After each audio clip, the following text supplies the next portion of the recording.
So how many of you think there is a place for love in leadership? Okay. Good. So it's a lot more than I thought. Just don't get caught.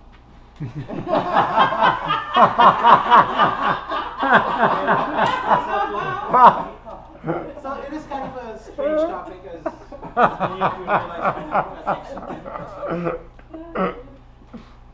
as So I think that love has a very big place in leadership. But before I get into love and leadership, let us talk a little bit about leadership itself. Why do we care about leadership?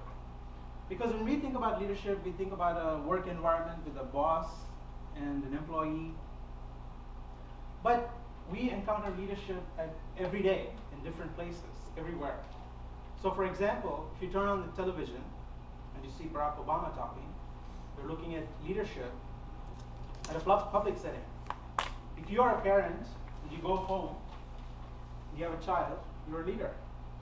If you're a VP of Education at Toastmasters, you talk about the events, you're a leader. So we encounter it every day.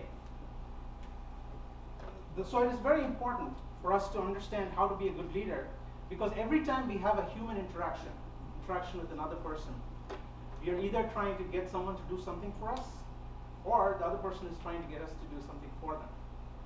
Right? So you have a leader, someone trying to get something done, and you have a follower. If you have a leader and a follower, you're talking about leadership. Right? So being a good leader would help us enhance the level of our interactions with our co-workers, with people that we interact with during our day-to-day lives.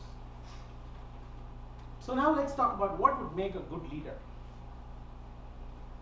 So before we do that, I want you to all think that you are medical sales reps. So you guys are medical sales representatives, and you're selling a medicine or a medical product to a doctor, right? So you want the doctor to buy the product from you. That's what you want to do. But if you're a good leader, I think not only will you make the doctor buy the product from you, but the doctor will also be extremely happy to buy the product from you. Because he's not unhappy, he's not whining, he's really happy that he purchased the product from you. That would make a good leader. So what would make the doctor happy? It depends on the doctor's motivation.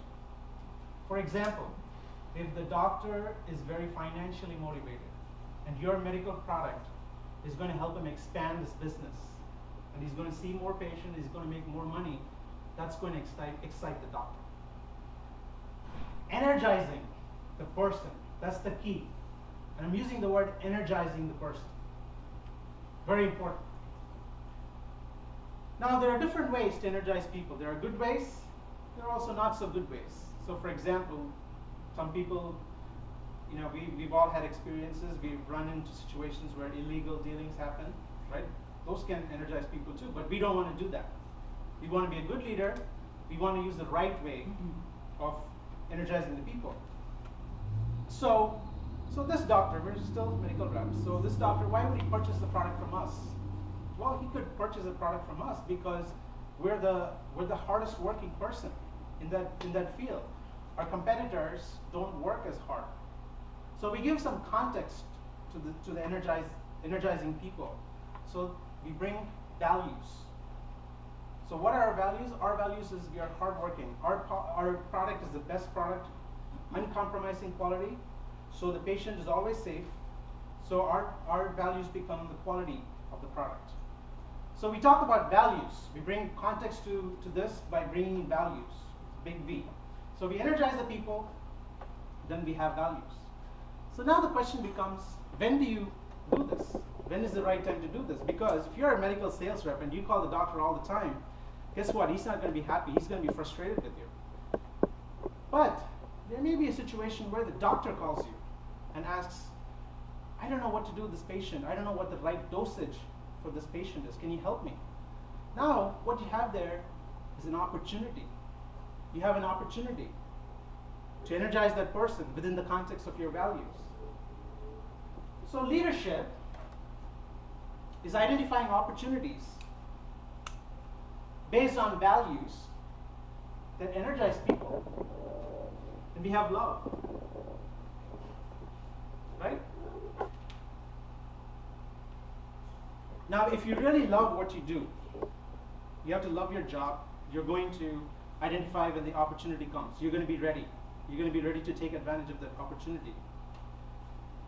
If you really like doing the right thing, you're going to understand and identify and stick to your values. And if you really love the other person, you're going to make sure that they're going to develop from whatever you provide to them. You're caring about their well-being, and that other person will also know that, and therefore they will get energized. So I think that love has a big role in leadership. Now, it's not always easy, as we know. It's easy to talk about love, but it's very difficult to be loving all the time, because all of us are human and all of us get frustrated. But I think having a lot more love with the things we do will make us a better leader. Thank you.